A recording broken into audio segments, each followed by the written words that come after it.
دوسرا پورشن جو تھا نا وہ تھا سورہ اس کے بعد جو دوسرا پورشن تھا وہ تھا رسالت والا. ان کو یہ بھی کسی حد تک قابل قبول تھا کیونکہ رسول اللہ پاک نے ان کے سامنے بڑی لمبی زندگی گزاری ہوئی تھی اور وہ اس چیز کو جانتے پہچانتے تھے کہ یہ بندہ جب 40 سال تک اس نے کبھی زندگی میں جھوٹ نہیں بولا, کبھی مطلب اس طرح کا کوئی غلط کام نہیں کیا, یا میں اس پہ کبھی کوئی طرح کا ڈاؤٹ بھی نہیں آیا, تو یہ اب کیسے ہو سکتا ہے کہ یہ بندہ اچانک سے ہی غلط عجیب و غریب باتیں کرنے لگے. وہ اعتراض کرتے تھے لیکن اب خود کو ہی سیٹیسفائی نہیں کر پاتے تھے. جس طرح وہ بڑے سارے لوگ تھے نا آپس میں ہی جو سردار سے مکے کے, وہ بیٹھا کرتے تھے اور ڈسکشن کیا کرتے تھے کہ یار یہ بندہ اتنا منصف مزاج, مطلب وہ سمجھ لے کہ تارا تھا مکے کی آنکھوں, مکے کے سارے لوگوں کی آنکھوں کا, تو اس کو اچانک کیا ہوگا, یہ ہمارے خلاف کیوں اتر آیا, اور اتنا خلاف اترا ہے کہ اے ٹو زی سارا کچھ ہی غلط کرے جا رہا ہے. تو ان کو یہ بات سمجھ میں نہیں آ رہی تھی کہ اسے ہوا کیا, لیکن رسول پاک کی سچائی کو کم از کم وہ مانتے تھے. ان کے لیے سب سے بڑا مسئلہ یہ تھا کہ وہ عقیدہ آخرت نہیں سمجھتے تھے. وہ اس چیز کو نہیں مان سکتے تھے, کہ وہ اس چیز کو بلیو نہیں کرتے تھے کہ یار یہ کوئی عقیدہ آخرت بھی کوئی چیز ہوتی ہے, یہ کوئی مرنا بھی ہوتا ہے. اور اس کے اوپر جب یہ عقیدہ آخرت رسول پاک نے عام کیا کہ مریں گے اس کے بعد زندہ ہوں گے,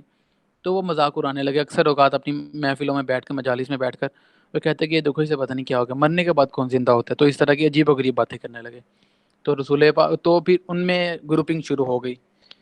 ان میں کچھ اس طرح ہوا کہ کچھ لوگ کہنے لگے کہ نہ کوئی آخرت کا عقیدہ, جس طرح عیسائیوں میں تھا کہ وہ آخرت کو مانتے تھے لیکن یہ نہیں مانتے تھے کہ آخرت جسمانی ہوگی. وہ کہتے تھے جسم ہمارا ختم ہوگا, گل سڑ جائے گا, روحیں بچیں گی, روحوں کا حساب کتاب ہوگا. کچھ کہتے تھے آخرت ہوگی نہیں, مطلب مر جائیں گے تو ختم, جو دہریہ ٹائپ تھے. تو اس طرح کی یہ ساری ڈیفرنس تھا. تو عقیدہ آخرت مین ایک ایسی چیز ہے جس پہ وہ آ ہی نہیں تھے رہے. تو اس کو اللہ تعالیٰ نے پھر باقاعدہ بڑی ڈیٹیل میں اس صورت کے اندر ایڈریس کیا. میرے خیال سے اگلی صورت میں بھی یہی ٹاپک ہے. اور اللہ تعالیٰ نے مطلب آخرت کو بڑا ڈیپلی ان کو, جس طرح کہتے ہیں نا دلیلیں دی, یہ نہیں کہ زبردستی نہیں ان سے کچھ بھی منوایا, ان کو دلیلیں دی, اس کے بعد ان کو کہا کہ یہ تم مانو. تو سٹارٹ کرتے ہیں انشاءاللہ. بسم اللہ الرحمن الرحیم. یہ لوگ کس چیز کے بارے میں پوچھ رہے ہیں, کیا اس بڑی خبر کے بارے میں جس کے متعلق یہ چہمہ گویاں کرنے میں لگے ہوئے ہیں. جس طرح میں نے ابھی بتایا کہ وہ پریشان تھے کہ یہ آخرت کون سی چیز ہوتی ہے, یہ تو سمجھ میں نہیں آ رہی. اور وہ آخرت کا اکثر رسول اللہ کے اوپر سوال بھی کرتے تھے, مذاق بھی اڑاتے تھے کہ یہ کون سی چیز ہے تم ہمیں بیان کیے جا رہے ہو, اس کی ہمیں سمجھ ہی نہیں آ رہی, کبھی ہوا ہی نہیں. مطلب انہوں نے کبھی زندگی میں سنا ہی نہیں تھا کہ مرنے کے بعد بھی کبھی کوئی زندہ ہوگا. تو اللہ تعالیٰ کہہ رہے ہیں کہ یہاں پہ جو سٹارٹ ہوا کہ تم کس چیز کا پوچھ رہے ہو, اسی آخرت کا پوچھ رہے ہو نا. تو اللہ تعالیٰ کے کہتے ہیں ہرگز نہیں, ان قریب انہیں معلوم ہو جائے گا. ہاں ہرگز نہیں, ان قریب انہیں معلوم ہو جائے گا. آج یہ ٹرم اگر آپ نے تھوڑا سا ترجمہ پڑھا ہو تو اس میں نظر آتی ہے, جب اللہ تعالیٰ اس طرح کا لفظ یوز کرتا ہے نا ہرگز نہیں ان قریب, مطلب لازمی ان کو پتہ چل جائے گا. ایک وقت ایسا آئے گا جب اپنی آنکھوں سے دیکھیں گے. اس کے متعلق سورہ الحاکم التکاثر میں ہے کہ وہاں پر بھی اللہ تعالیٰ یہی کہتا ہے کہ یہ اپنی یقین کی آنکھوں سے پھر جب دیکھیں گے نا موت کو, دوزخ کو, پھر ان کو پتہ چل جائے گا. تو یہاں پر بھی ہے کہ اللہ تعالیٰ بار بار جو کہ نا زور دے رہے ہیں اس لفظ کے اوپر کہ یہ باتیں تو کر رہے ہیں لیکن ان کو یقین آئے گا, ضرور آئے گا یقین, کیونکہ ہم ان کے سامنے برپا کر دیں گے اس چیز کو. کیا یہ واقعہ نہیں کہ ہم نے زمین کو فرش بنایا. اب اللہ تعالیٰ نا ان کو عقلی دلیلیں دینے لگے ہیں. ظاہر سی بات ہے وہ تو قرآن پاک کو نہیں مانتے تھے, جس طرح آج ہمارے لیے نان مسلمس ہیں تو وہ قرآن پاک کو اس طرح نہیں ایڈمٹ کرتے. وہ تو ہمیں تو سب سے پہلے ان کی عقلی دلیل کے اوپر بات کرنی ہوگی, تو یہاں پہ عقلی دلیلیں پہلے آنے لگی ہیں. کیا یہ واقعہ نہیں ہے کہ ہم نے زمین کو فرش بنا دیا. مطلب سبھی دنیا میں کم از کم یہ تو جانتی ہے کہ زمین ایک فرش ہے, بڑی وسیع و عریض ہے, خشک بھی ہے, جہاں پہ انسان رہ سکتا ہے. دنیا کی آبادی بستی ہے یہاں پر. تو زمین کو فرش بنا دیا اور پہاڑوں کو میغ کی طرح گاڑ دیا. اور یہ بھی سائنسدان جانتے ہیں کہ اب تو کم از کم کافی حد تک وہ تھیوریز آ چکی ہیں کہ پہاڑوں نے زمین کا بیلنس کیا ہوا ہے. پہاڑ اس طرح نصب ہے زمین کے اندر کہ زمین ڈس بیلنس نہیں ہوتی, مطلب بڑی بیلنس طریقے سے زمین ہے یہاں پہ. اور تمہیں مرد و عورت کے جوڑوں کی شکل میں پیدا کیا. اور اللہ تعالیٰ نے یہ بھی ایک حقیقت واضح کر دی کہ تم اکیلے نہیں, میں نے تمہیں دو دو جوڑوں میں پیدا کیا. اور یہ تقریباً جوڑے والے جو لفظ ہے نا, یہ میں نے جو سوچا تھا یہ مجھے بڑا عام لگا تھا. وہ اس طرح کہ اگر جانوروں میں دیکھیں تو جوڑے ہوتے ہیں, انسانوں میں دیکھیں تو جوڑے ہوتے ہیں. میرے خیال سے کوئی بھی چیز ہے تو اللہ تعالیٰ نے اس کو جوڑوں میں پیدا کیا. پریشانی ہے تو خوشی ہے, نیند ہے تو جاگنا ہے, رات ہے تو صبح ہے, ہر طرح کی چیز ہے نا تو اس کا اللہ تعالیٰ نے اپوزٹ پیدا کیا ہوا ہے. تو جوڑے جوڑے تقریباً ہیں. تو اللہ تعالیٰ کہہ رہے کہ تم یہ نہیں دیکھتے کہ ہر چیز کو میں نے بڑی مناسبت سے پیدا کیا ہوا ہے, کوئی بھی چیز ادھوری آدھی پیدا نہیں کی گئی ہے. ٹھیک ہے جی. اور تمہاری نیند کو باعث سکون بنایا, اور رات کو پردہ پوش اور دن کو معاش کا وقت بنایا. تو یہاں پر رات کا ذکر آیا ہے اور دن کا ذکر آیا ہے. پہلے تو اللہ تعالیٰ نے کہا کہ اب تم سب لوگ انسان ہو تو محنت کشی کرتے ہو. مطلب سب دنیا جب سے وجود میں آئی ہے انسان محنت کرے جا رہا ہے. حضرت آدم کے زمانے سے سٹارٹ ہوئی. پھر ہم نے جو اسٹوریز پڑھی ہوئی ہیں کہ پہلے کیا ہوا کرتا تھا, پہلے اناج آپس میں چینج ہوتا تھا, پھر کرنسی آ گئی, لیکن محنت ہوتی تھی, ذرائع آمد و رفت کچھ نہ کچھ تھا, اس کے لیے لوگ ایفرٹ پٹ کرتے تھے. تو اللہ تعالیٰ کہہ رہے کہ میں نے تمہارے لیے, تم دیکھتے نہیں کہ میں نے تمہارے لیے نیند کی کیسی چیز بنا دی ہے کہ تم تھوڑی دیر محنت کرتے ہو, تھکتے ہو, پھر میں تمہارے پہ نیند طاری کر دیتا ہوں جس کے ساتھ تم سکون میں آ جاتے ہو. اور یہ آپ دیکھیں کہ یہ تو ایک بیماری بھی اب سامنے آ گئی ہے کہ جن کو نیند نہیں آتی وہ بیماری میں مبتلا رہتے ہیں. مطلب وہ ٹیبلٹس لیتے ہیں, پلز لیتے ہیں کہ وہ ان کو کیسے نیند آ جائے. اس کا مطلب ہے نیند ایک بہت بڑی نعمت ہے جو اللہ تعالیٰ ان کو عقلی دلیل کے طور پہ پیش کر رہے ہیں کہ تم اس چیز کو سمجھ نہیں رہے کہ نیند تمہیں اللہ تعالیٰ نے کیوں رکھ دی ہوئی ہے, تمہارے اوپر کیوں اس طرح کا یہ چیز ہے, کیا یہ غیر ضروری ہے, اس کا کوئی فائدہ نہیں ہے تمہیں. تو اللہ تعالیٰ یہاں پہ ایک چیز اور بھی بتا رہے ہیں کہ جو میں یہاں پہ ایکسپلین کر رہا ہوں نا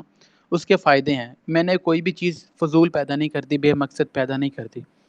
تو نیند کے بارے میں ایک وہ بھی چیز ہمارے پاس واقعہ بڑا عام سا ہے کہ رسول پاک کہ جب وہ ایک دفعہ جنگ پہ گئے تو وہاں پر بدر میں میرے خیال سے جب بڑا ماحول خراب ہو گیا, بڑا مسلمانوں پہ روب ستاری ہونے لگے, پریشان ہونے لگے, تو اللہ تعالیٰ نے پوری مسلم جماعت پہ نیند طاری کر دی اور وہ سو کر اٹھے تو بڑے تر و تازہ, بڑے فریش. تو یہ نیند جو ہے نا یہ بڑی امپورٹنٹ چیز ہے انسان کی زندگی کا. جو لوگ کہتے ہیں نا جی تمہیں پریشانی میں نیند آ جاتی ہے, تو یہ اللہ تعالیٰ کا شکر ادا کرنا چاہیے کہ اس کو نیند آ جاتی ہے. اگر پریشانی میں نیند نہیں آئے نا تو انسان ڈپریشن کا شکار ہو جائے, انسان بہت بڑی بیماریوں کا شکار ہو جائے. نیند کے بارے میں بڑی ساری تھیوریز ہیں پھر اس کے آگے.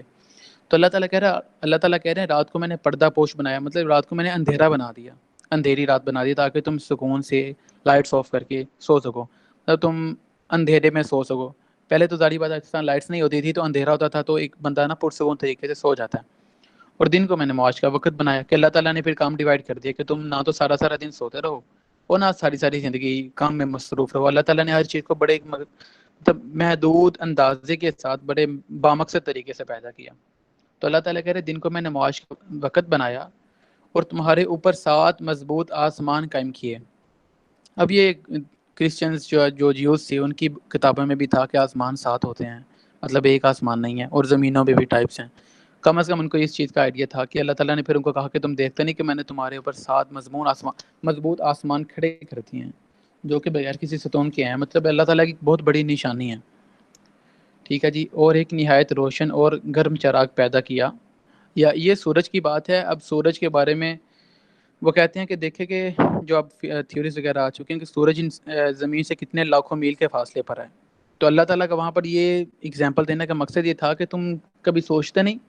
کہ سورج اتنا گرم ہے, اتنا تیز شعلے اس کے اندر سے آتے ہیں, اس کے اندر ایسی حرارت والا سلسلہ چل رہا ہے کہ اگر ہلکی سے زمین اپنی جگہ سے کھسکی, اپنی پوزیشن سے, اپنے آربٹ سے سائڈ سے ہوئی, تو اگر سورج کی طرف ہلکی سی بھی گئی تو جل کے راکھ ہو جائے گی, اور اگر دور ہوئی تو ٹھنڈ سے جم جائے گی. تو اللہ تعالیٰ کہتے ہیں تمہیں سمجھ نہیں آتی کہ میں نے تمہارے اوپر ایک روشن چراغ لگایا ہوا ہے جو تمہیں ٹیمپریچر بھی دیتا ہے. اور اس کے متعلق نا ایک دن انجینئر صاحب نے بڑی زبردست بات کی تھی. کہتے ہیں کہ لوگ جو مطلب مشرک ہیں, جو اللہ تعالیٰ کے ساتھ شریک ٹھہراتے ہیں جی بت ہے, یہ ہے, وہ ہے, تو کہتے ہیں کہ ان کو ایک چیز نہیں سمجھ آتی کہ سب سے بڑا تو مشکل کشا سورج ہے, اس کو تو کبھی کوئی نہیں پکارتا. سورج اس طرح مشکل کشا ہے کہ وہ نہ ہو تو ہماری نباتات نہ ہوں, ہماری ذرائع جو ہے ہمارا زراعت والا معاملہ یہ سارا کلوز ہو جائے, ہمارے پانی سمندر جم جائیں, پانی اب باپ نہ بن سکے, بارشیں نہ ہوں, ہر چیز تباہ و برباد ہو جائے, روشنی ختم ہو جائے, روشنی سے ہمیں وائٹامنس ملتے ہیں, سارا کچھ سورج سے نا. سورج بہت بڑا ذریعہ ہے. تو کہتے ہیں کہ اللہ تعالیٰ یہاں پر بھی کہہ رہا ہے کہ جو چیزیں میں نے پیدا کی ہیں, میری پیدا شدہ ہیں, تم مجھے چھوڑ کے ان کی طرف رغبت اختیار کرتے ہو, تم کہتے ہو کہ یہ بڑی اچھی چیز ہے, یہ ہے, ایسے ہے. تو یہاں پہ سورج کی بڑی لمبی سی بحث بھی ہو سکتی ہے. بہرحال سورج کے بارے میں اللہ تعالیٰ نے یہاں پہ ڈسکس کیا کہ سورج ایک بہت بڑا معجزہ ہے میرا, کہ جس کے تم قریب بھی نہیں جاتے, دور بھی نہیں جاتے, بڑے مخصوص آربٹ کے اندر تم ریوالو کرتے رہتے ہو. اور بادلوں سے لگاتار بارش برسائی. یہ سورج کی ایک نیکسٹ ٹائپ ہے کہ سورج ہوگا تو سمندروں سے پانی پہلے بھاپ بنے گا, پھر وہ بادل بنے گا, پھر برسے گا. اگر سورج ہی نہیں ہوگا, بھاپ نہیں بنے گا, پانی جس طرح ہم نے پڑھا ہوا گلیشیئرس پگھلتے ہیں, سمندروں میں آتے ہیں, سمندروں سے بھاپ بنتی ہے, پھر بادلوں میں جاتی ہے, بادلوں سے پھر ہوائیں چلتی ہیں مختلف علاقوں میں. اللہ تعالیٰ نے جہاں جہاں بارش برسانی ہو, بادل آتے ہیں. بادل کے بغیر ہم نے کبھی بارش نہیں دیکھی. تو بادل اللہ تعالیٰ کی مرضی سے آتے ہیں. اللہ تعالیٰ مختلف علاقوں میں بادلوں کو ڈیوٹیز لگا دیتا ہے کہ تم نے یہاں، تم نے یہاں، تم نے یہاں، فرشتوں کے ذریعے. تو اللہ تعالیٰ کہہ رہا ہے کہ یہ ساری چیزیں تمہیں سمجھ میں نہیں آ رہی، تاکہ اس کے ذریعے سے غلہ اور سبزی آئے. پانی ہوگا تو ہمارا زراعت والا سارا معاملہ چلے گا. پھر اللہ تعالیٰ کہنے لگے گھنے باغ بھی اگیں. بے شک فیصلے کا دن ایک مقرر وقت ہے. پھر اللہ تعالیٰ وہاں پر جا رہے ہیں قیامت کی طرف کہ دیکھو کہ یہ ساری چیزیں میں نے بے مقصد پیدا نہیں کر دی، میں نے با مقصد پیدا کی ہیں. اور تم اس کے بعد گمان کر رہے ہو کہ جو قیامت کا دن ہوگا وہ بے مقصد ہے. مطلب کوئی، اللہ تعالیٰ کہتے ہیں کوئی سینس ہے ہی نہیں اس بات میں کہ ایک انسان ہے، اس نے ساری زندگی گزار دی، اتنے سال لگا دیے، محنت کی، کوشش کی، ایفرٹ پٹ کی، کسی نے بھلائی کے کاموں میں، کسی نے برائی کے کاموں میں. تو تمہیں کیا لگتا ہے کہ بس یہ دنیا ہے، آخرت میں کوئی بھلائی والے کو فائدہ نہیں ہوگا؟ پینشن، مطلب جس طرح ہماری دنیا میں ہوتا ہے کہ جس نے گورنمنٹ کو سرو کیا اس اینڈ میں پینشن ملتی ہے، وظیفے ملتے ہیں، گھر ملتا ہے، گاڑی ملتی ہے. جس نے برائی کی ہے وہ جیل میں جاتا ہے، ساری زندگی قید کاٹتا ہے. اس کے بچوں پہ بڑا کلوز مطلب رکھا جاتا ہے سارا معاملہ کہ یہ نہ کہیں برائی میں چلے جائیں. تو اللہ تعالیٰ کہتا ہے کہ تمہیں سمجھ میں نہیں آتی کہ میں نے اتنی چیز بامقصد پیدا کی ہیں، بادل، پہاڑ، دنیا، سب کچھ. اور جب آخرت کی بات آتی ہے تو تم کہتے ہو کہ نہیں نہیں، یہ نہیں ہو سکتا کہ ہم مرنے کے بعد جی اٹھے. تو اللہ تعالیٰ کہتے ہیں کہ تمہاری سمجھ میں بات آتی ہے کہ کیا یہ پھر بے مقصد ہی ہے زندگی کہ تم اٹھو، کھاؤ، پیو، کوئی بیچارہ برائی کے ساتھ، کوئی اچھائی کے ساتھ زندگی گزار کے تو اس کا کیا قصور ہے؟ تو اللہ تعالیٰ کہتے ہیں ایسا کچھ نہیں ہے. ایک دن مقرر ہے جس دن سب کے فیصلے ہوں گے، اور وہ دن آ کر رہے گا. جس روز سور میں پھونک مار دی جائے گی تم فوج در فوج نکل آؤ گے. یہ دوسرے سور میں پھونکنے کی بات ہے. جو پہلا تو ہوگا نا، پہلے میں سارے مر جائیں گے. تو دوسرا جب ہوگا تب وہ ہے کہ جو زمین کے اندر سالوں سال سے دبے ہوئے ہوں گے نا، وہ بھی اٹھ کھڑے ہوں گے کہ یہ کیا ہو گیا، اور وہ بھاگ کھڑے ہوں گے حشر کے میدان کی طرف. تو یہ اس سور پھونکنے کی یہ بات ہے. یہ باقاعدہ ساری، اب دیکھیں نا، قیامت کا اللہ تعالیٰ ایک عقیدہ کلیئر کر رہا ہے کہ دیکھو مرنے کے بعد اٹھنا ہے. اور یہ عقیدہ کلیئر کرنے کا مقصد بھی یہ ہے کہ انسان جب بھی کوئی زندگی میں اعمال کرے تو وہ خوف زدہ رہے کہ یار میں نے نیک کیے تو اجر ہے، برے کیے تو پکڑ ہے. تو پکڑ کے بارے میں ہماری کل بھی ڈسکشن ہوئی ہے کہ پکڑ اللہ تعالیٰ کی انتہائی سخت ہے. اللہ تعالیٰ وہی ریئلائز کروا رہا ہے کہ اگر تم نے غلط کیا نا تو یہ زندگی جو ہے نا تمہارے لیے وبال جان بن جائے گی. اور اگر تم اچھے کام کرتے رہے، اچھے طریقے سے زندگی گزاری، دین بچ پاؤ گے. ادروائز تمہارے لیے کوئی اور حل نہیں ہوگا. اور آسمان کھول دیا جائے گا حتیٰ کہ وہ دروازے ہی دروازے بن کر رہ جائے گا. اچھا، اس کے بارے میں نا جن والا جو ٹاپک ہمارا تھا وہاں سے بھی یہ بات کلیئر آئی تھی اس میں کہ احادیث ہیں کہ جو کاہن ہوا کرتے تھے نا، ان کے پاس جب صحابہ گئے نا رسول اللہ پاک کی بعثت کے بعد تو کہنے لگے کہ بھئی کیا حساب کتاب ہے. تو کہتے ہیں کہ جب سے رسول پاک مبعوث ہوئے ہیں نا، تب سے ہم جب بھی کوشش کرتے ہیں آسمانوں کی طرف جانے کی تو ہم دروازے بند پاتے ہیں. اس کا مطلب ہے آسمانوں پر دروازے بھی ہیں، وہاں پر گارڈز بھی ہیں فرشتوں کی صورت میں. اور یہ واقعہ معراج میں بھی کلیئر ہوتا ہے کہ جب رسول پاک پہلے آسمان پہ پہنچے تو نگران نے کہا کہ کون ہے، تو رسول پاک نے کہا کہ میں انا محمد. دین دروازہ کھلا. تو مطلب آسمان کے دروازے بھی موجود ہیں. تو اللہ تعالیٰ یہاں پہ کہہ رہے ہیں کہ جب قیامت برپا ہوگی نا، میں ہر چیز کھول دوں گا، ہر چیز فنا کر دوں گا. میں پہاڑ چلائے جائیں گے یہاں تک کہ وہ سراب ہو جائیں گے، مطلب وہ روئی کی طرح بن جائیں گے. یہ عرب نہیں تھے مانتے. عرب کہتے تھے یار یہ کیسے ہو سکتا ہے کہ اتنا مضبوط پہاڑ یہ ریزہ ریزہ ہو جائے گا، مطلب یہ اس کو ہم لوہے سے توڑتے ہیں یہ ایسے ٹوٹ جائے گا، اور یہ کہاں جائے گا. عرب یہ بھی سوال کرتے تھے کہ جب تم قیامت کا کہتے ہو کہ جی ہر چیز فنا ہو جائے گی، ہر چیز برابر ہو جائے گی، تو یہ پہاڑ کہاں جائیں گے؟ تو اللہ تعالیٰ کہہ رہے ہیں کہ جب میں ہر چیز تباہ کر دوں گا نا تو یہ پہاڑ یہ سب ریزہ ریزہ ہو جائیں گے، روئی کی طرح اڑنے لگیں گے. تو اللہ تعالیٰ اپنی طاقت بھی یہاں پہ شو کر رہے ہیں کہ کوئی جس طرح بھی حقیقت سے آگاہ ہونا چاہے، آشنائی اختیار کرنا چاہے کہ اللہ تعالیٰ کی طاقتور ہیں، کوئی جس طرح بھی حقیقت مطلب یہاں سے حکمت لے سکتا ہے نا کہ اللہ تعالیٰ طاقتور ہیں. کوئی کہہ سکتا ہے اللہ تعالیٰ کا اینڈ پہ سامنا ہوگا تو میں کیسے کروں گا. جس طرح میں نے اس دن بھی وہ سنایا تھا فرشتوں والا واقعہ کہ جب فرشتے، حالانکہ فرشتے معصوم ہیں، کوئی گناہ نہیں کرتے، لیکن جب وہ بھی اللہ تعالیٰ کے سامنے پیش کیے جاتے ہیں تو وہ سکڑ کے چھوٹے چھوٹے ہو جاتے ہیں اور ڈر جاتے ہیں. بلکہ جبریل کے بارے میں ہے کہ جبریل کے پر مشرق و مغرب سے تک پھیلے ہوئے ہیں تو وہ بھی سکڑ کے چھوٹے سے ہو جاتے ہیں اللہ تعالیٰ کے سامنے جب حاضر ہوتے ہیں. اللہ تعالیٰ کا اتنا روب ہے. تو اللہ تعالیٰ یہاں پہ اپنا روب بھی دکھا رہے ہیں، اپنی طاقت کا مظاہرہ بھی کر رہے ہیں، لوگوں کو نصیحت کے لیے بھی کہہ رہے ہیں کہ دیکھو تم سمجھ جاؤ. در حقیقت جہنم ایک گھات ہے، سرکشوں کا ٹھکانہ ہے جس میں وہ مدتوں پڑے رہیں گے. اچھا، گھات کے بارے میں ایک چیز سمجھ لیں کہ گھات جو ہوتی ہے نا، گھات ہم نے سنا ہوا ہے کہ جی یہ ڈاکو گھات لگائے بیٹھے تھے، مطلب بالکل موقع کی تلاش میں. اور اس کے بارے میں وہ بھی ہے کہ وہ جب قیامت کے دن بڑی سورہ میرے خیال سے اس میں غاشیہ میں پتہ نہیں کون سی صورت ہے، قرآن میں کافی جگہ آتا ہے کہ سورج جو ہے نا اتنی زور سے آوازیں نکالے گی کہ جیسے ابھی سب کچھ ختم کر دے۔ سورہ ملک میں ہے میرے خیال سے، جو رات کو پڑھتے ہیں، اس میں ہے کہ جہنم ہے نا، باقاعدہ اللہ تعالیٰ کو اس کو پتا ہے کہ میں نے دنیا کو راکھ کر دیا جو کافر آئیں گے، تو جہنم بڑی گھات لے گئے بیٹھی ہے کہ ایک دفعہ آ تو جاؤ۔ تو ہمیں اللہ تعالیٰ یہاں پہ ڈرا رہے ہیں کہ وہ یہ نہیں ہے کہ کوئی چیز پتہ نہیں ہوگی یا نہیں ہوگی، اللہ تعالیٰ کہہ رہے ہیں وہ واقعی میں ایک ایسی چیز ہے جو بالکل ان کفار کے لیے تیار کی گئی ہے کہ اگر ہلکی سی بھی کوتاہی ہوئی تو سیدھا جہنم، اور جہنم ٹھکانہ سرکشوں کا ہے۔ سرکش کیا ہے؟ سرکشوں کو آپ یہاں سے یہ بھی لے سکتے ہیں کہ سرکش وہ ہوتے ہیں جو اللہ تعالیٰ کے احکامات سے مطلب سائڈ پہ ہو جاتے ہیں، اللہ تعالیٰ کے احکامات کو اتنی امپورٹنس نہیں دیتے۔ طاغوت کا لفظ آپ نے سنا ہوگا اکثر اوقات، طاغوت وہی ہوتے ہیں جو اللہ تعالیٰ کے احکام کے آگے خود کھڑے ہو جاتے ہیں، اللہ تعالیٰ کے احکام کا انکار کرتے ہیں۔ اس میں طاغوت میں ہم جو آج کل کے بڑے بڑے مطلب امریکہ، اسرائیل یا کوئی اس طرح کی طاقتیں ہیں جو کفار کی طاقتیں ہیں، اللہ تعالیٰ کے احکام کو زیرو کرنا چاہتی ہیں اور خود ہیرو بننا چاہتی ہیں، ان کو بھی طاغوت قرار دیا گیا ہے۔ مطلب ہر ظالم کا ٹھکانہ جہنم ہے جو دنیا میں اللہ تعالیٰ کے سامنے کھڑا ہونے کی کوشش کرے گا۔ تو اللہ تعالیٰ یہاں پہ کہہ رہے ہیں کہ جہنم ایک گھات ہے، سرکشوں کا ٹھکانہ ہے جس میں وہ ہمیشہ پڑے رہیں گے۔ اس کے بارے میں کچھ علماء کا بڑا اختلافی پایا گیا تھا ایک زمانے میں کہ یہ جو جہنم ہے یہ ہمیشہ قائم نہیں رہے گی، ایک وقت لازمی آئے گا کہ یہ ختم ہو جائے گی۔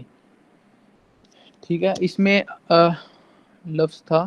حقابہ تھا شاید میرے خیال سے، اس میں لگ سکتا ہے کہ پے در پہ آنے والے اس میں نا وقت ہوگا کہ ایک وقت ختم ہوگا تو دن دوسرا شروع ہو جائے گا۔ تو جہنم کے بارے میں کافی زیادہ ان کا تھا کچھ لوگوں کا کہ جی جنت تو ہمیشہ رہے گی لیکن جہنم میں ایٹ دی اینڈ ختم ہو جائے گی۔ تو اس کے بارے میں مولانا مودودی کی تفسیر میں اب ڈیٹیل میں ہے تفہیم القرآن میں، جس نے اس کو ڈیٹیل میں دیکھنا وہاں سے دیکھ لے کہ جہنم بھی ہمیشہ کے لیے قائم رہے گی۔ یہ جو جہنم میں گیا کافر وہ بچ کے نہیں آئے گا۔ یہ امت محمدیہ کو اللہ تعالیٰ نے ایک شرف بخشا ہے کہ جس کے دل میں ایمان ہو، کم از کم اس کے دل میں بھی ایمان ہو، جس کے دل میں ایمان بھی نہیں ہے وہ پھر اللہ تعالیٰ کی سپردہ اس کا معاملہ حدیث میں ہے کہ جس کے دل میں ایمان ہوا وہ بچ پائے گا امت محمدیہ سے بھی۔ تو یہاں پر یہ کہ وہ ہمیشہ اس جہنم میں رہیں گے، اس کے اندر کسی ٹھنڈک اور پینے کے قابل کسی چیز کا مزہ نہ چکھ سکیں گے۔ اب آگ ہے تو آگ گرمی جب جتنی بھی ہوتی ہے، ہمارے یہاں بھی جب ہم گرمیوں میں موسم آ رہا ہے گرمیوں کا، تو جو وہ ماحول بڑھنے لگتا ہے نا گرمیوں کا، تو ہم بھی کہتے ہیں کہ یا کوئی اے سی لگے یا کوئی ایئر کولر لگے یا کوئی ٹھنڈا پانی پیے یا کوئی ٹھنڈی ہوا چلے یا بارش ہو جائے، بارش کے مقصد دعائیں بھی کرتے ہیں۔ تو اللہ تعالیٰ یہاں پہ کہہ رہے ہیں کہ ایکچولی وہ عرب رہتے بھی عرب میں تھے، تو اللہ تعالیٰ ان کو کہہ رہے ہیں کہ جب گرمی شدید ہوگی نا جہنم کی آگ سے سب کچھ جل جائے گا، تب ان کو ٹھنڈک کے لیے نہ پینے کو کچھ ملے گا نہ محسوس کرنے کے لیے کچھ ملے گا۔ کچھ ملے گا تو بس گرم پانی اور زخموں کا دھون۔ گرم پانی تو آپ اس کو ابلتا ہوا پانی بھی کنسیڈر کر سکتے ہیں، ظاہر سی بات ہے جہنم ہے تو اس کے اندر پانی تو ابلتا ہوا ملے گا۔ اور یہ زخموں کا دھون جو ہے نا، اس کو بڑی ڈیٹیل میں بڑے خطرناک الفاظ میں مولانا مودودی نے ایکسپلین کیا ہے۔ زخموں کا دھون اب بڑی گندی چیز ہوتی ہے۔ اب اس کو اس طرح بھی کہہ سکتے ہیں، آپ نے دیکھا ہوگا بندے کو کراس آتی ہے بات کرتے ہوئے بھی، کہ جب آنکھ کے اندر ریشہ بن جائے نا، زخم بن جائے، تو وہاں سے جو ریشہ نکلتا ہے نا وہ بھی یہی ہوتا ہے، زخموں کے دھون میں شمار ہوتا ہے وہ غصہ کا۔ اس کے بعد جو پیپ نکلتی ہے جسم کے اندر سے، گڑھ وغیرہ بن جاتے ہیں، جو زخموں سے خون رستا ہے، گندا خون، یہ سارے ان کو پلانے کے لیے دی جائیں گے۔ آپ سوچیں ایک لمحے کے لیے کہ ہم دنیا میں کوئی مکھی گر جائے نا، حالانکہ مکھی کو ڈبو کے نکالنا بھی سنت ہے، ہم وہ نہیں پانی پیتے کہ یار گندا ہو گیا، گندگی ہے یہ وہ، چلو نیا پی لیتے ہیں۔ آپ سوچیں کہ اللہ نہ کرے ہم ایک دن کے لیے بھی جہنم میں چلے گئے، تو یہ نہیں کہ امت محمدیہ جہنم میں گئی ہے تو وہاں پر بھی اس کو امتیاز حاصل ہے کہ اس کو سزائیں نہیں ملی ہیں، کم مل رہی ہیں، باقاعدہ سزائیں ملیں گی اور بڑی سخت سزائیں ملیں گی۔ جس طرح پچھلے دنوں میں بات ہوئی تھی کہ ہمیں بھی زیادہ سخت سزائیں ملیں، کیونکہ ہمیں اسلام کا فہم بھی پتہ چل گیا تھا، قرآن پاک کا پتہ چل گیا تھا۔ ایک افریقہ کے جنگلات میں بیچارہ بیٹھا ہے، اس کو پتہ ہی نہیں دنیا میں کیا چل رہا ہے، وہ تو اپنے مگن ہے جانوروں کے ساتھ، جنگلی زندگی گزار ہے، اس کا تو چلو معاملہ اور ہے، لیکن ہم تو ساحل سمندر پہ بیٹھے ہیں اسلام سمندر ہے تو ہم اس کے ساحل پہ بیٹھے ہیں۔ اگر ہم بھی ساحل سمندر سے پانی نہیں پئیں گے، پانی کا فائدہ نہیں اٹھائیں گے، تو سوچے کہ اللہ تعالیٰ کو غصہ بھی تو زیادہ آئے گا نا۔ تو یہ ہے کہ امت محمدیہ کو وہاں پر یہ کوئی امتیاز نہیں ہوگا کہ ان کو عذاب کم ہوگا، یہ والی ساری چیزیں ہمارے لیے بھی اللہ نہ کرے ہو سکتی ہیں اگر ہم نے اللہ تعالیٰ کے احکام کی پیروی نہیں کی، رسول اللہ صلی اللہ علیہ وآلہ وسلم کی سنتوں پر عمل نہیں کیا۔ یہ بڑا سنجیدہ معاملہ ہے، بڑا سخت معاملہ ہے۔ ہم کبھی کبھار سوچ لیتے ہیں کہ یار کوئی نہیں، نمازی ہیں نا، چھوڑ دو، بھگت لیں گے، کتنے کو دن میکسیمم جہنت میں رکھ سکتے ہیں۔ جس طرح پچھلے ہم نے سورہ کہف میں بھی پڑھا، وہ کہا کرتا تھا ایک آدمی جو دو دوست تھے کہ یار میں چلا بھی گیا جہنم میں، تو نہیں، پہلے تو وہ کہتا تھا میں اللہ تعالیٰ کی طرف ہی رجوع کروں گا، تو اللہ تعالیٰ نے اسے کہا کہ تم نے کوئی میرے سے وعدہ لیا ہوا کہ بھائی تم جہنم میں جاؤ گے ہی نہیں. تو پھر قرآن پاک میں اکثر ملتا ہے کہ کچھ کہتے ہیں جی ہم جہنم میں چلے بھی گئے نا تو جلدی واپس آ جائیں گے، ہمیں اگر آگ جو ہے نا زیادہ دیر تک چھو نہیں پائے گی. تو یہاں پر یہ کہ آگ، چلو مثال کے طور پر ایک دفعہ یہ بھی سمجھ لیا جائے کہ آگ زیادہ دیر تک نہیں چھو پائے گی. آپ سوچیں کہ ایک دن بھی چھو لیا اس نے، اور قیامت کا ایک دن 50,000 سال کا دن ہے. اور میں نے کل بتایا تھا 50,000 سال کتنے ہوتے ہیں کہ حضرت آدم کی پیدائش سے لے کر ابھی اس دن کی فجر نہیں ہو رہی قیامت کے دن کی. تو سوچے اگر وہاں پر 10 دن کی سزا بھی کم از کم ہو، میں مثال دے رہا ہوں، مجھے تو نہیں پتا ساری سی بات ہے نا، حدیث میں ملتا ہے کتنے دن کی سزا ہے. اب سوچے کہ 10 دن کی بھی سزا ہو،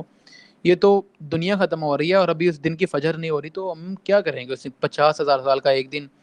کہاں پہ بات جاتی ہے؟ اللہ تعالیٰ معاف کرے. ہمیں اس سے بڑا سبق حاصل کرنا چاہیے. اس طرح کی صورتوں کو ترجمے سے پڑھنے کا فائدہ یہی ہے کہ ہم قیامت سے آگاہی حاصل کریں، آخرت کے عذاب سے ڈر جائیں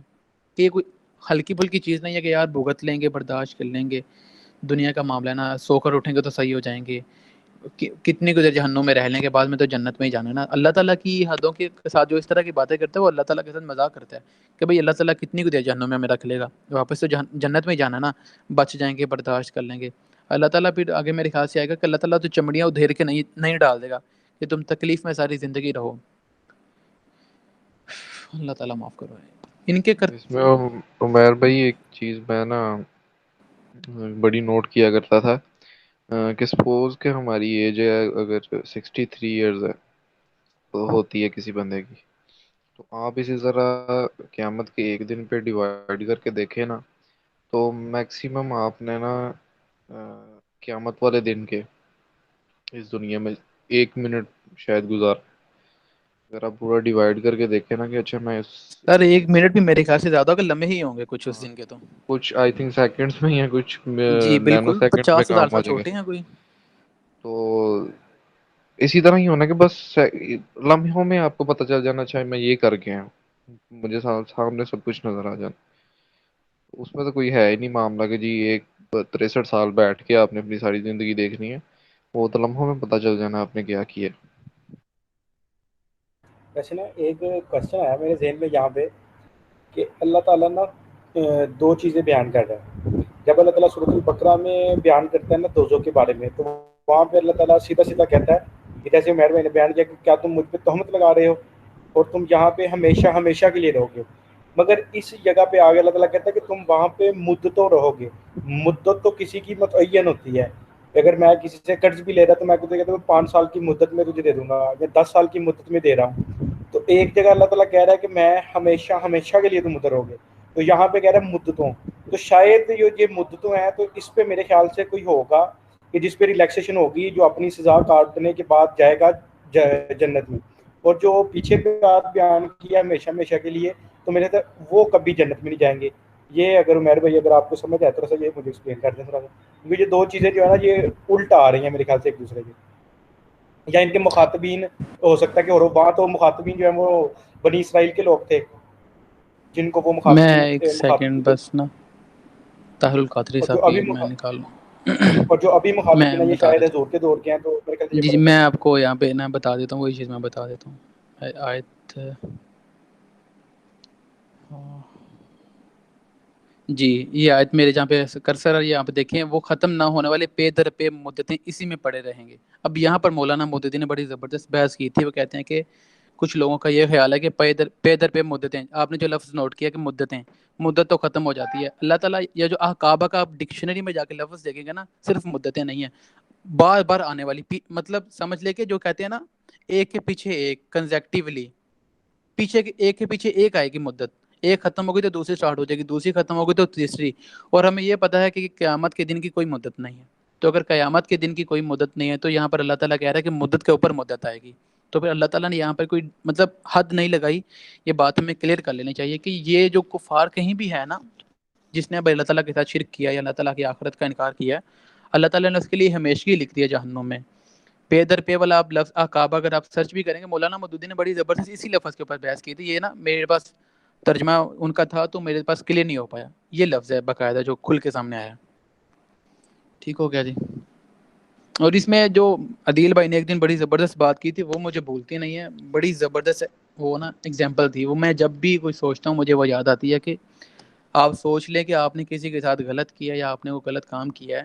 اور آپ اسی کے پاس بیٹھے ہیں اور آپ کی ویڈیو چل گئی ہے، اب آپ کی ساری زندگی کی ویڈیو پوری دنیا دیکھے گی، وہاں پر کیا بنے گا؟ آپ کے وقار کا، آپ کی عزت کا، اللہ تعالیٰ کے سامنے آپ کے بہانوں کا،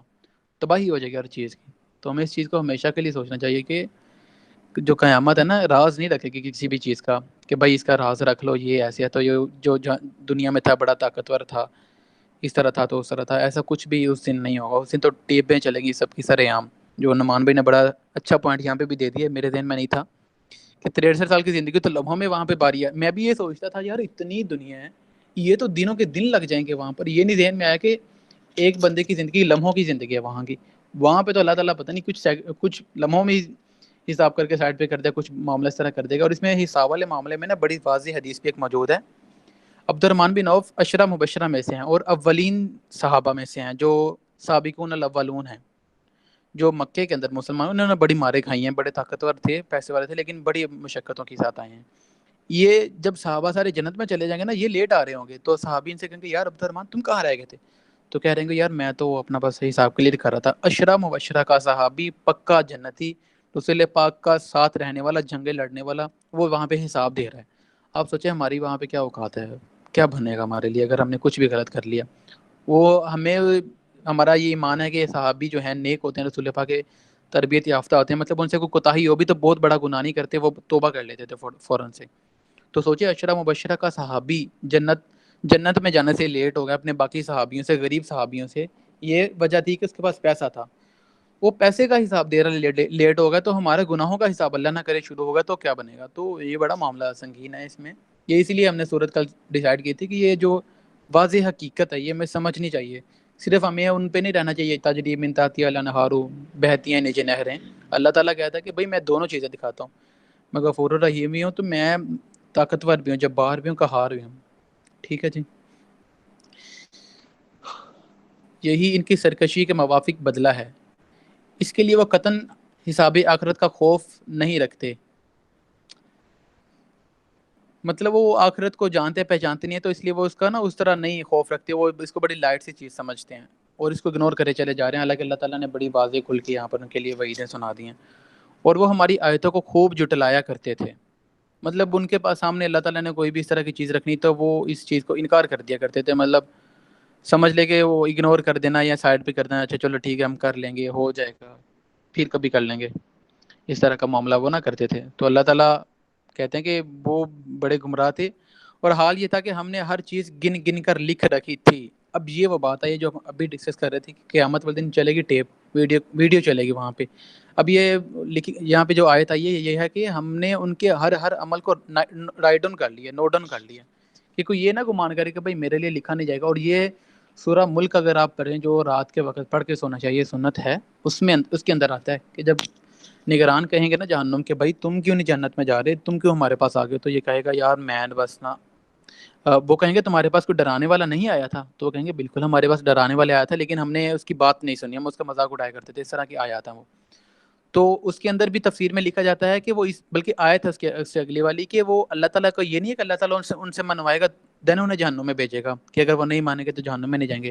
اللہ تعالیٰ وہاں سے ہر کسی سے اس کے گناہوں کا اعتراف کروائے گا، اور وہاں سے اعتراف کیے بغیر کوئی بچ نہیں پائے گا، کیونکہ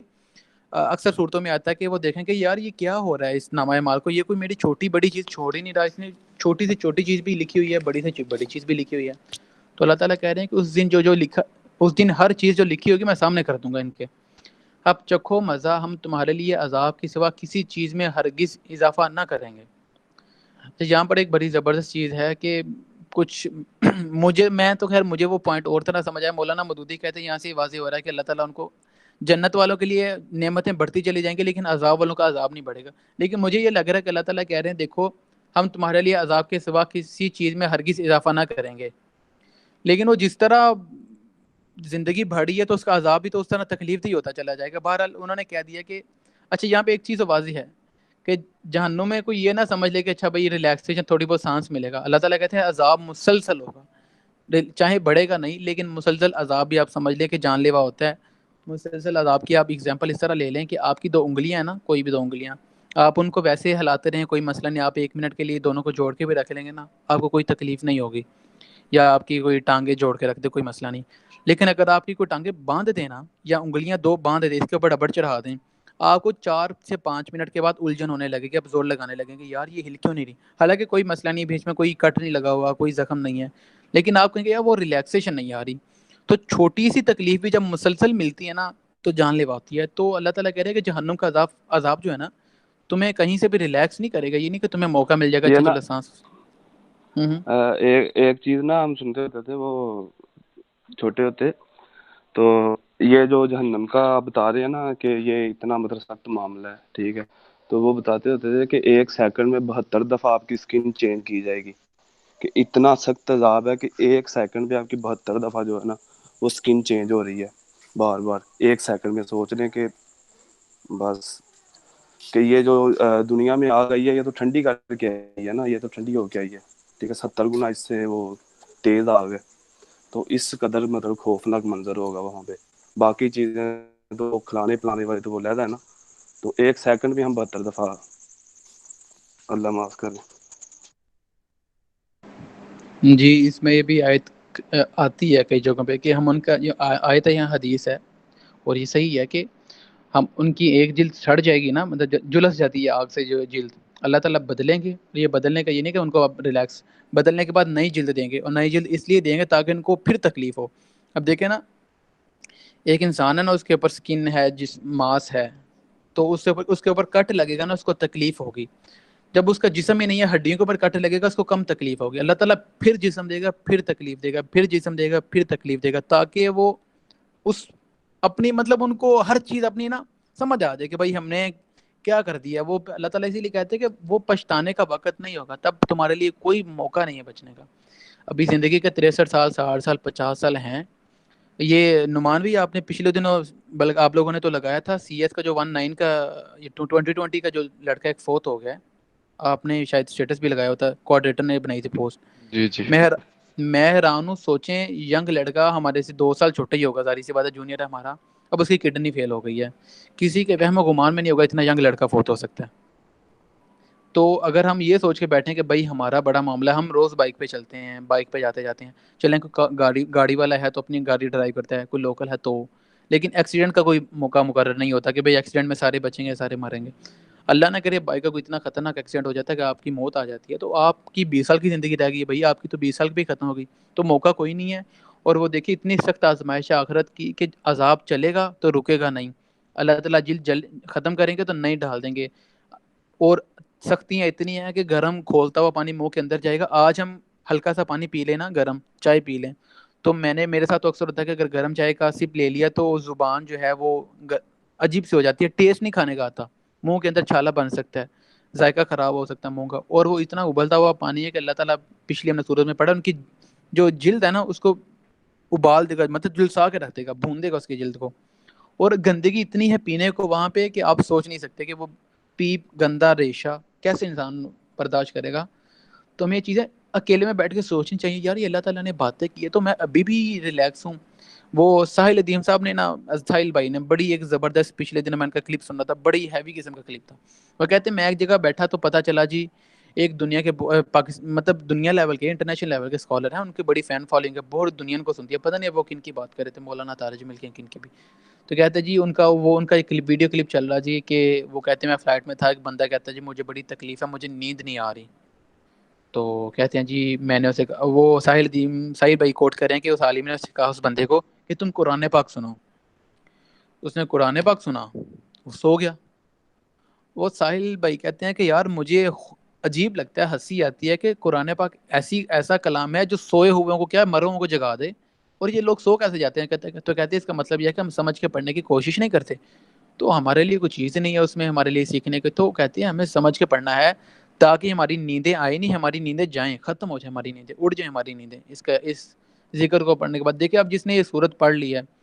اس کے بعد بھی کوئی گناہ والا کام کرے، کسی کا حق مارے، کسی کے ساتھ تکلیف والا معاملہ کرے، حقوق العباد میں، حقوق اللہ میں، نمازوں میں یا روزے میں چھوڑ دے، یا روزے میں ریلیکسیشن کرے، یا پیسے ہونے کے باوجود حج نہیں کرے، جہاد نہ کرے، حق کی تلقین نہ کرے، تو سوچے کہ وہ بندہ کیا کر رہا ہے، یا اس میں ہم خود کو انوالو کریں تو ہم کیا کریں، ہم صرف دنیا کے پیچھے بھاگے چلے جا رہے ہیں، کوئی سی ایس ایس آفیسر بن جائے تو ہم اس کو کامیاب سمجھتے ہیں، تو ہم اس کو فالو کرتے ہیں، جی یہ سی ایس ایس آفیسر اس نے زندگی میں نا یہ کام کیے تھے تو یہ دیکھو یہ کامیاب ہو گئے، یہ تو رات کو غلط چیزیں بھی دیکھتا تھا، دیکھو یہ کامیاب ہوگا تو میں بھی دیکھ لوں گا تو کیا مسئلہ ہے، نعوذ باللہ معاذ اللہ، وہ ہمارے لیے کبھی بھی رول ماڈل نہیں ہے، نارمل رسول پاک کی ذات ہے اور یہ قرآن پاک ہے۔ تو یہ میں چیز بڑی کھل کے سمجھ جانی چاہیے کہ اگر ہم یہ صورت پڑھ رہے ہیں اس کے بعد ہمیں اثر نہیں ہو رہا تو اللہ تعالیٰ کی طرف رجوع کرنا چاہیے کہ توبہ کریں کہ یا الہی میرے پہ یہ اثر کیوں نہیں ہو رہا، میں اتنا گناہ گار ہوں، استغفار، قرآن پاک کی تلاوت شروع کر دیں، دل کا جو زنگ ہے، دل کا جو میل ہے وہ پھر اترے گا، پھر آپ کے اوپر قرآن پاک اثر بھی کرے گا، دل کے اندر اترے گا بھی۔ استغفر اللہ۔ یقیناً متقیوں کے لیے بالکل اچھا ٹھیک جی ٹھیک ہے انشاءاللہ۔ یقیناً متقیوں کے لیے کامرانی کا ایک مقام ہے، باغ اور انگور اور نوخیز ہمسن لڑکیاں۔ اچھا، اللہ تعالیٰ کے میں نے جو قرآن پاک میں ایک انداز دیکھا ہے وہ بڑا زبردست انداز یہ کہ اللہ تعالیٰ کبھی بھی ڈی موٹیویٹ نہیں کرتے۔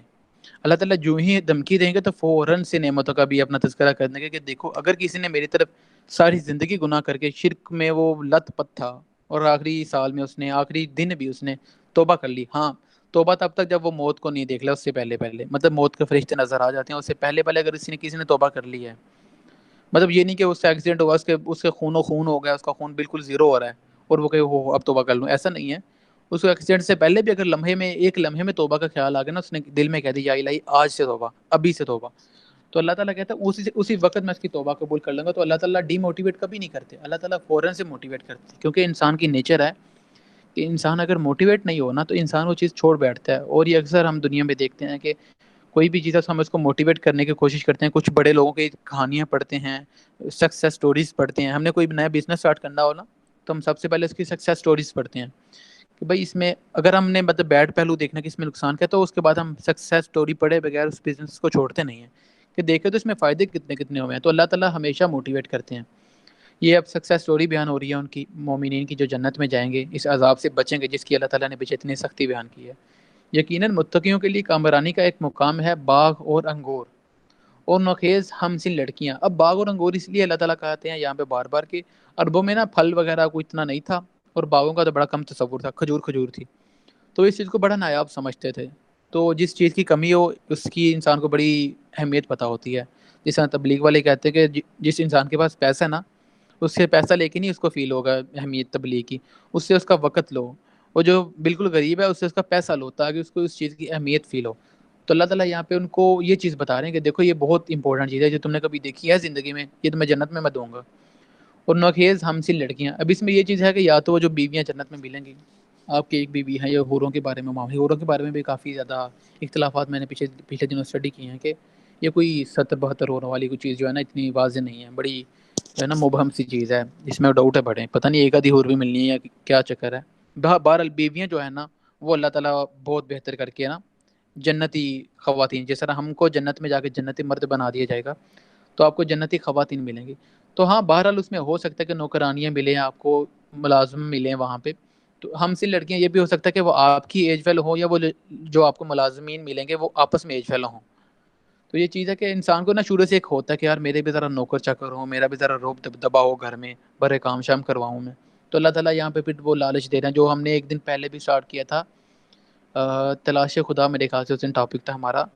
کہ صوفیاء کا جو کہنا ہے کہ اللہ تعالیٰ کو صرف محبت سے تلاش کرو، خوف سے تلاش نہ کرو، لالچ سے تلاش نہ کرو۔ تو اللہ تعالیٰ پھر ایسی ہی ہے یہاں پہ انسان کو لالچ تو نہیں دے رہا جنت کی، باغوں کی، انگوروں کی، کیا ضرورت ہے؟ اللہ تعالیٰ سیدھا سیدھا کہہ دے کہ بھائی مجھ سے محبت سے بس میری عبادت کرو۔ اللہ تعالیٰ بار بار موٹیویٹ کرتے ہیں لالچ دے کر کہ لالچ سے انسان موٹیویٹ ہوتا ہے، ٹھیک ہے جی۔ اور چھلکتے ہوئے جام سے مراد پتہ آپ کیا لے سکتے ہیں؟ آپ کے پاس بڑا ہی مہنگا شربت ہے نا کوئی، تو آپ اس کو ایسے بھر کے نکالیں گے گلاس، آپ کو ٹینشن نہیں ہے کہ بھائی کتنا گر جائے گا باہر، آپ کے گلاس اپنی مطلب اینڈ تک کارنرز تک بڑے ہوئے ہوں گے، وہ گر رہا ہوگا، پانی ادھر ادھر گرتا ہوگا کیونکہ اس کے پاس پانی کی کمی نہیں ہے، وہ جام جتنا مرضی پیے۔ فالسے کا جوس نا، جس کے پاس بہت سارے فالسے کا جوس ہے وہ جام گلاس بھر کے دے گا، تھوڑا سا گرے گا بھی تو اسے مسئلہ نہیں ہے، لیکن جس کے پاس بڑا محدود ہوگا نا وہ بڑا ناپ تول کے دے گا، پھر اس کے وہ جو چھلکنے والا معاملہ ہے نا اس کا کبھی نہیں ہوگا، تو اس کا پانی جو ہے نا گلاس کے اندر ہی رہے گا۔ چھلکتے ہوئے جام کا مطلب ہے کہ لامحدود اللہ تعالیٰ کی نعمتیں، لامحدود اللہ تعالیٰ کا وہاں پہ فضل ہوگا، کہ اتنا فضل ہوگا کہ آپ کو ٹینشن نہیں ہوگی کہ کہیں ختم نہ ہو جائے، میرے سے یہ نعمت ہٹ نہ جائے۔ تو اچھا جنت کے بارے میں ایک چیز یہ بھی بڑی ہے کہ وہاں پر لوگ کہتے ہیں جی وہ کیا کوئی چھوٹی جنت کے چھوٹے اللہ تعالیٰ کی جنت میں جو ہوگا تو کہ وہ بھی خواہش کر کے، جس طرح ہم نے سنا کہ جنتی کی خواہشیں پوری کی جائیں گی تو اوپر والی جنت میں چلا جائے گا۔ تو اس کے متعلق علماء کا میں نے سنا تھا، طارق موصول صاحب کبھی باقی کبھی کہ وہ کہتے ہیں کہ ایسا نہیں ہوگا ہرگز بھی کہ اب جس نے اعمال کیا اس کے برابر جا کے وہ بیٹھ جائے۔ ہاں ملاقات ہونا کوئی علیحدہ بات ہے، ایکچولی اللہ تعالیٰ جنت میں جا کے انسان کی یہ حوث ختم کر دیں گے لالچ کی، اللہ تعالیٰ انسان کو صبر دے دیں گے، اللہ تعالیٰ انسان کو شکر کرنے والا بنا دیں گے کہ انسان وہاں پر جس مقام پر ہوگا نا اللہ تعالیٰ کا شکر بجا لائے گا، وہاں کوئی لغو اور جھوٹی بات وہ نہ سنیں گے۔ اچھا یہ دیکھیں دنیا کے بالکل الٹ بات کر دی اللہ تعالیٰ نے، انسان دنیا میں ہمیشہ فضولیات کی غلط باتیں بکواسات کرتا رہتا ہے، اللہ تعالیٰ کہتا ہے کہ دنیا میں اگر تم یہ چھوڑو گے نا تو قیامت والے دن تمہیں یہاں تو تم مجبوری سے چھوڑے نا کہ یہاں پہ لوگ کرتے ہیں تمہیں تکلیف ہوتی ہے لیکن تمہیں مجبوراً چھوڑنا پڑتا ہے، وہاں پہ تمہیں ٹینشن ہی نہیں ہے، کوئی تمہیں گالی گلوچ نہیں کرے گا، کوئی تمہیں برا بھلا نہیں کہے گا، کوئی چگلی غیبت نہیں ہو رہی، کوئی فتنہ فساد نہیں ہو رہا، کوئی پلاننگ غلط نہیں ہو رہی، کوئی کسی کے پیچھے بیٹھ کے باتیں نہیں کر رہا۔ تو یہ بڑی بات واضح ہے کہ اچھا اکثر دنیا میں ایسا ہوتا ہے دنیا کی جتنی بھی آسائشیں ہیں نا اللہ تعالیٰ ان کو انسان کی نیچر کے مطابق آخرت میں تبدیل کرتا رہتا ہے جس سے انسان تنگ ہے نا اللہ تعالیٰ اس کو قیامت کے دن اس کو ختم کر دے گا، مطلب یہ جو لغو بات ہے انسان کو پسند نہیں ہے تو اللہ تعالیٰ اس کو بالکل زیرو کر دے گا، اور انسان کو ہیرے جواہرات سونے چاندی محلات چاہیے ہوتے ہیں وہ اللہ تعالیٰ اس کو دے دے گا۔ تو یہ اللہ تعالیٰ کی قدرت ہے، اس کو کوئی چیلنج نہیں ہے، تو اللہ تعالیٰ کہتا ہے بس تم میری فرما برداری کرو، باقی تم چھوڑ دو میرے اوپر، جو میں نے کیا کرنا وہ میں سارا کچھ تمہیں دے دوں گا، تمہاری مرضی کی وہاں پہ باتیں ہوں گی، لغو بات کوئی نہیں، مطلب مرضی اللہ تعالیٰ کی ہوگی، اللہ تعالیٰ انسان کے دل کو اتنا پاک صاف کر دیں گے کہ وہ کوئی غلط سوچے گا ہی نہیں، شیطان اس کے دل میں حائل ہی نہیں ہو پائے گا، وہ غلط طرف جا ہی نہیں پائے گا۔ جزا اور کافی انعام تمہارے رب کی طرف سے ہے۔ اب یہاں پر اللہ تعالیٰ کہہ رہے ہیں کہ کوئی بھئی یہ کوئی چکر نہیں ہے کہ کوئی یہ سمجھ لے کہ جزا کسی اور کی طرف سے ہے یا اس کے ذریعے سے ہے، کوئی کس بھی نبی کا امتی ہے، جزا صرف اللہ کی طرف سے ہے، کوئی نبی کسی کو زور سے جنت میں نہیں لے کے جا سکتا، جزا صرف اللہ کی طرف سے ہے، نفع صرف اللہ کی طرف سے ہیں، تو اسی لیے ہمیں اللہ تعالیٰ کی طرف رجوع کرنا چاہیے، جس میں اگر آپ سورہ فاتحہ پڑھتے ہیں نا تو نماز میں، تو میں تو یہ خیال کرتا ہوں آپ کو بھی مشورہ ہے، باقی ہر کسی کی اپنی اپنی سوچ ہوتی ہے، مطلب پوائنٹس ہر کسی نے ظاہری سی باتیں یاد کیے ہوتے ہیں کہ یار میں نے اس لحاظ سے دعا مانگنی ہے،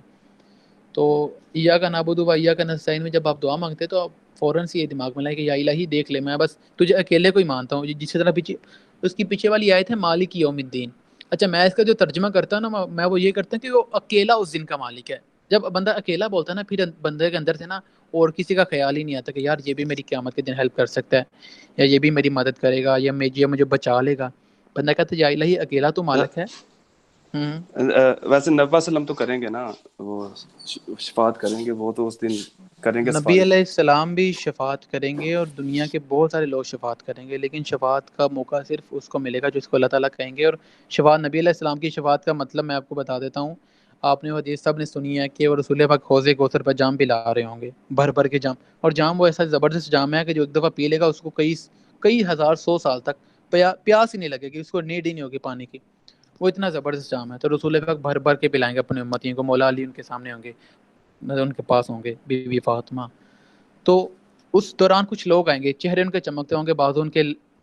مطلب شائن کرتے ہوں گے، روشنیوں سے وہ بھرے ہوں گے، جیسے ہی قریب آنے لگیں گے درمیان میں فرشتوں کی دیوار حائل ہو جائے گی، رسول اللہ کو اتنا غصہ آئے گا شدید کہ رسول اللہ کا چہرے کا رنگ سرخ ہو جائے گا کہ تم فرشتوں تم میرے بیچ میں کیوں آ گئے، میرے امتیوں کے بیچ میں، ان کو آنے دو، یہ میرے امتی ہیں، یہ دیکھو ان کی نشانیاں، تو ان کو بتائیں گے رسول اللہ کو یا رسول اللہ یہ وہی آپ کے امتی ہیں جنہوں نے آپ کے بعد آپ کا دین بدل دیا تھا، بدعات جاری کرتی تھی، گناہ والے کام شروع کر دیے تھے، یہ وضو تو کرتے تھے لیکن اور بڑے غلط کام کرتے تھے، دین میں انہوں نے آپ کے چینج لا دیا تھا۔ پھر وہاں پر جو رسول پاک شفاعت کریں گے نا وہ بھی سب کو پتہ ہونا چاہیے کہ رسول پاک کہیں گے فسوکن، مطلب ان کو دفع کر دو، میری نظر سے دور کر دو، ان کو تباہ و برباد کر دو۔ تو شفاعت رسول پاک کی اتنی آسان نہیں ہے جتنی ہم لوگوں نے سمجھ لی ہے کہ بھائی رسول پاک کی حضور حاضر ہوں گے، رسول پاک آپ سوچیں ایک لمحے کے لیے کہ اگر اللہ نہ کرے ہمارے کسی عمل پر رسول پاک کو غصہ آ گیا، ہمارے تو باپ بھی وہاں پہ شفاعت نہیں کر سکے گا، تو کیا کریں گے وہاں پہ ہم؟ تو وہ کہتے ہیں نا اللہ کے نبی جب خطبہ بھی دیتے تھے نا تو بار بار کہتے تھے کہ میری سنت پہ عمل کرو، میرے طریقوں پہ عمل کرو، قرآن پاک میں اللہ تعالیٰ بار بار کہتا ہے کہ میرے نبی کی سنت پر عمل کرو، دنیا میں کوئی ایسا شخص نہیں ہے جس کی اطاعت کی جا سکتی ہے اندھی تقلید کے ساتھ، سوائے رسول اللہ کے. تو اگر کوئی یہ سوچے بیٹھا نا کہ رسول پاک شفاعت کرتے ہیں کہ بڑی آسانی سے شفاعت، وہ بھول جائے رسول پاک کو غصہ آ گیا تو کس کی مجال ہے رسول پاک کے علاوہ وہاں پہ شفاعت کی جرت کر سکے. بلکہ قیامت والے دن تو اللہ تعالیٰ سے جو ہمت کر کے دعا کی اپیل کرے گا، شفاعت کی نہیں، دعا کی، کہ یا الہی ہم تیرے میں حضور حاضر ہونا چاہتا ہوں، وہ رسول پاک ہوں گے تو اس کے بعد رسول پاک کو موقع ملے گا. وہ تو اس پہ بالکل نا آپ کی بات ٹھیک ہے، آپ کی بات بالکل ٹھیک اسلام ہے. ہوگا اسی طرح ہی. مطلب نبی صلی اللہ علیہ وسلم ہر ایک کی شفاعت نہیں کریں گے، جو مطلب کہ نبی صلی اللہ علیہ وسلم کے صحیح احکامات پہ عمل کرے گا ان کی ہوگی. چیز یہ ہے کہ وہ باقی نبی بھی، وہ آتا ہے نا کہ نبی، باقی نبی ان کے امتی بھی سارے ایک دوسرے کو کہیں گے، ایون کہ نبی بھی مطلب اس حالت میں ہوں گے کہ وہ بھی اللہ تعالیٰ کے سامنے کسی کا نہیں کہیں گے کہ اس کو کر دے. اول وہ بھی نبی صلی اللہ علیہ وسلم کو ڈھونڈیں گے. تو میں یہی کہہ رہا تھا کہ نبی صلی اللہ علیہ وسلم شفاعت کر سکتے ہیں، کریں گے بھی، مطلب دینی جزا سزا تو اللہ نہیں دینی ہے، ٹھیک ہے. تو نبی صلی اللہ علیہ وسلم شفاعت اس کی کریں گے جو صحیح مومن ہوا. تو میرا موقف یہی ہے.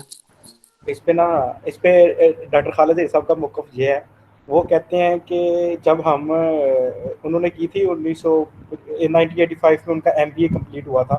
وہ کہتے تھے جب ہم BA میں پڑھتے ہوتے تھے نا وہ پرانے دور میں، تو یہ ہوتا تھا کہ ایک تو 40 والا پاس ہوتا تھا 100 میں سے، اور ایک وہ ہوتا تھا کہ جس کو نا 33 34 35 36 والے جو ہوتے تھے نا ان کو نا سٹار لگا کے پاس کر دیتے تھے. تو وہ خالد صاحب سے موقف یہ ہے کہ اسی طرح قیامت کے دن ہوگا، جو تو 40 کے اوپر والے ہوں گے ان کو تو شفاعت کی ضرورت ہی نہیں، جن کے ایمان نامے پہلی پاس کے قابل ہوں گے ان کو تو ضرورت ہی نہیں. اب کچھ لوگ ہوں گے جو 10 اور 20 کی سطح پہ کھڑے ہوں گے کہ جن پہ سٹار بھی نہیں لگ سکتا. اب کچھ لوگ وہ ہوں گے جو سٹار کی حالت میں کھڑے ہوں گے، جو 33 34 نمبر میں کھڑے ہوں گے، جو تھوڑا سا نا ادھر لیگ کرتے ہوں گے گناہوں کی طرف، وہاں پہ شفاعت کا ہوگا اور ان کو وہ سٹار لگیں گے اور وہ جنت میں جائیں گے. جو تو بالکل پستی میں بیٹھے ہیں نا، جو 5 10 7 میں بیٹھے ہیں، ان کی تو شفاعت پر بھی کوئی سین نہیں نظر آتا. مگر ہاں شفاعت ہوگی ان کی جو سٹار کے قابل ہوں گے، جن کے پلڑے میں کچھ ہوگا تو نبی دیکھیں گے تو ان کو شفاعت کر کے تو آگے جانے دیں گے. یہ ان کا یہ موقف تھا جس سے میں کسی حد تک ایگری کرتا ہوں اس بات پہ. جی شفاعت ہوگی، لیکن میرا یہ ہے کہ رسول پاک ساری امت کی شفاعت کریں گے. مطلب کوئی بھی، میرے خیال سے ایسا ہے کہ ہم کوئی بھی دنیا میں ایسا امت ہی نہیں ہے کہ جو اپنی طاقت سے، مطلب اپنے اعمال سے اللہ تعالیٰ کو اس طرح مطلب اپنے اعمال سے اللہ تعالیٰ کو کنونس کر لے کہ مجھے جنت میں جانے دیں. تو بہرحال اپنا اپنے اس میں اختلاف ہو سکتا ہے، لیکن وہ بہرحال شفاعت تو رسول پاک کی ہوگی. جی تھوڑے دن پہلے میرے خیال سے شاید عمیر بھائی نے یا نعمان بھائی نے ایک حدیث بتائی تھی کہ ایک صحابی تھے جن کا مطلب صحاب شروع ہونا تھا. تو انہوں نے کہا تھا اگر تیرا صحاب شروع ہو گیا تو کیا بنے گا، ہمارا بھی کیا بنے گا اگر ہمارا صحاب شروع ہو گیا. تو وہ ایک نعت بھی ہے نا کہ معاف کریں تو بس معاف کریں، عدل کریں نہ انصاف کریں، ٹھیک ہے. تو صحاب تو ہم نہیں دے سکتے، کوئی بھی نہیں دے سکتا، چاہے وہ بہت بہت بڑے ہوں. یہ ہے مان ہمارا کہ صحاب تو اللہ تعالیٰ کا ایک نعمت کا بھی نہیں دیا جا سکتا. تو یہ اللہ تعالیٰ کی یہ ایک مہربانی ہوگی، ایک اللہ تعالیٰ کی عنایت ہوگی جو اللہ تعالیٰ ہمیں جنت میں ڈال دیں گے. ویسے تو کوئی بھی ایسا قابل بندہ نہیں ہوگا جو جا سکے جنت میں اگر صحاب شروع ہو گیا تو.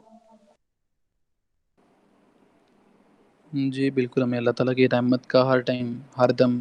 امیدوار ہونا چاہیے. اللہ کی رحمت ہوگی تو انشاءاللہ ہم بچ پائیں گے. اعمال تو ظاہر سی بات ہے ہمارے اس قابل نہیں ہے، ہماری نمازیں ہمیں خود پتہ ہے کہ ہم کس طرح پڑھتے ہیں. پتہ نہیں ہم سٹار میں بھی آتے ہیں، کیا ہمارا بنے گا. اللہ تعالیٰ معاف کرے، ہمیں بس فضل سے وہ بخش دے.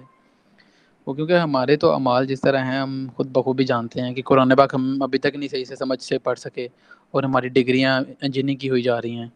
قرآن پاک کو ابھی تک ہم نے صحیح سے سمجھا نہیں ہے، تفسیر نہیں پڑھ سکے، عربی نہیں سمجھ سکے. وہ امام شافعی نے تو باقاعدہ کہہ دیا کہ یہ تو واجب ہے عربی سیکھنا، تو ہم ابھی تک یہ بس ادھر ہی ادھر چل رہے ہیں کہ پتہ نہیں پڑھنی چاہیے قرآن پاک، اوپر سے دیکھے پڑھنا قرآن پاک خود بھی پڑھنا چاہیے یا نہیں پڑھنا چاہیے. اور علماء اتنے سخت اس معاملے میں. وہ مہر بھائی کل میری نا بات ہو رہی تھی، میں گجرانوالہ گیا تھا، خالہ سے ہو رہی تھی بات وہاں پہ. تو وہ ہم بات کر رہے تھے، یہ کر رہے تھے کہ جو عربی ہے نا، عربی یہ مطلب آہستہ آہستہ کر کے نا نکال دی گئی ہے.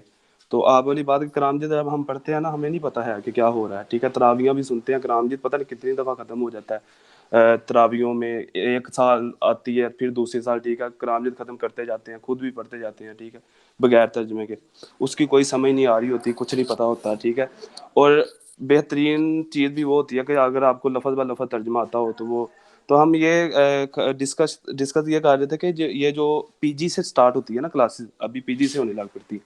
تو وہاں سے عربی سٹارٹ کر دی جائے، ٹھیک ہے، اور اس عربی کو اینڈ تک اس طرح اس کا سلیبس بنایا جائے کہ اسے اینڈ تک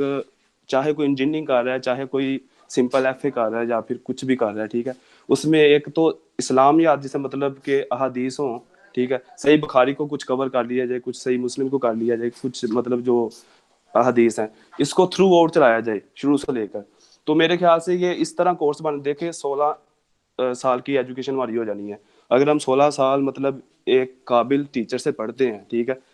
قابل ٹیچر ہیں، ٹھیک ہے، عربی بھی ہمیں آ جائے گی، ہمیں سارا کچھ آ جائے گا، ہمیں حدیث کا بھی نالج ہوگا، اور ہم پھر یہ فتنوں سے بھی بچ جائیں گے، اتنے ہی ہم نزدیک بھی آتے جائیں گے اسلام کے. اور یہ 16 سال کے دوران ہم حفظ بھی کر سکتے ہیں، جو مطلب کہ ذہنی طور پر ٹھیک ہوتے ہیں ان کو حفظ بھی کرایا جا سکتا ہے،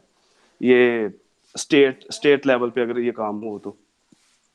ویسے تو پتہ ہے سارا برباد ہو گیا ہوا سسٹم، سارا کچھ. اسلامیات کا بھی جو میں اگلے دن 9th کلاس کو وہ دیکھ رہا تھا، اس کی 9th 2 یا 3 حدیثیں ہیں، اس میں صرف 2 حدیثیں ہیں پورے سلیبس میں. تو اس طرح کا سسٹم ہو چکا ہوا ہے.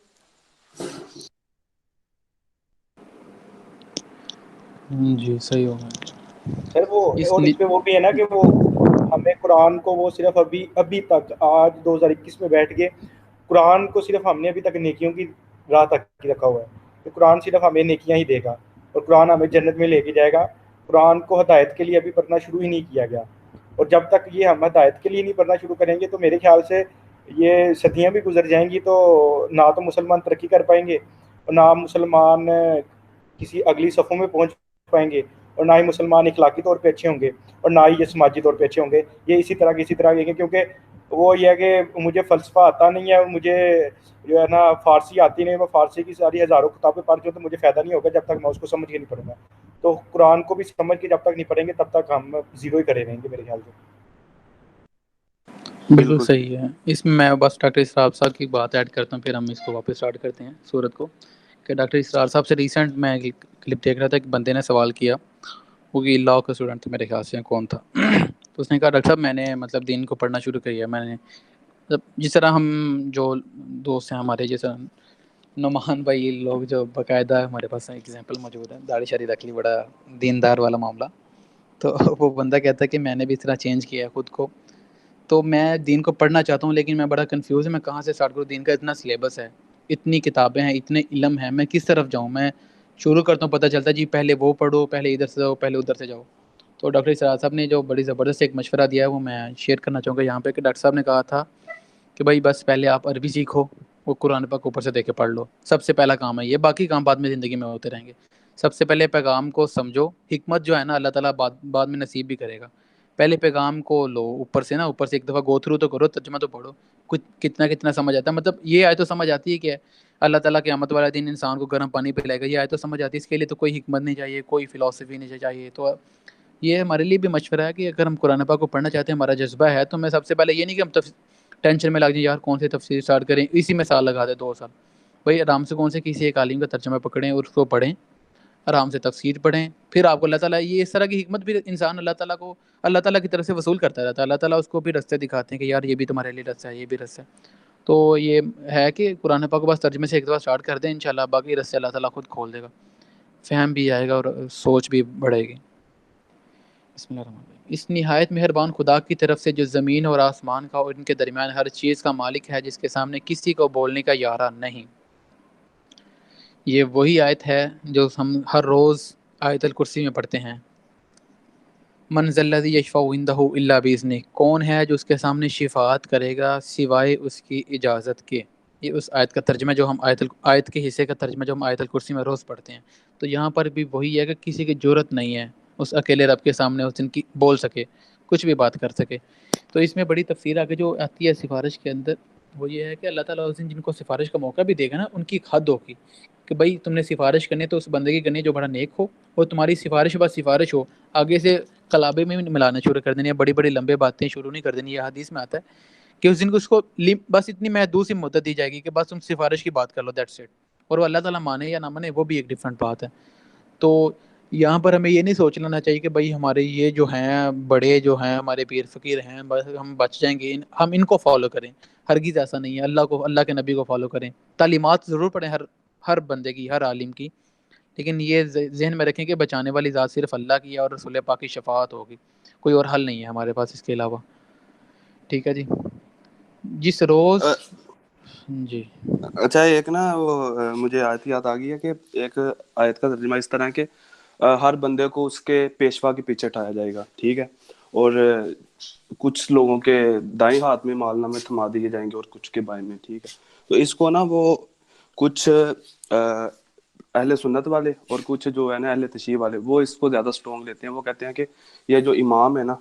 یہ امام وہ ہیں جو ہمارے امام ہیں، ہم حضرت امام مہدی کے پیچھے اٹھائے جائیں گے، اور جو اہل سنت والے ہیں یہ کہتے ہیں کہ ہمارے امام جو ہمارے پیر ہیں، ٹھیک ہے۔ اور جو مجھے سمجھ آئی ہے، مجھے لگتا ہے کہ یہ امام ہمیں نبی وسلم کے مطلب جو امت ہے اس کو اس کے مطلب نبی کے پیچھے اٹھایا جائے گا، کیونکہ باقی امتیں بھی تو پیچھے گزر گئی ہیں نا۔ تو اس کے حوالے سے اگر کوئی تھوڑا بہت نعمان بھائی ہے کوئی علم میں بات؟ بالکل وہی جو آپ نے اینڈ والی بات کی ہے نا کہ نبی کریم صلی اللہ علیہ وسلم کی جس طرح اللہ تعالیٰ نے آئی تھنک سورہ مائدہ میں کہا ہے کہ ہم ہر ایک امت میں سے ایک گواہ اٹھائیں گے جو ان پہ شہادت دیں گے کہ ہم نے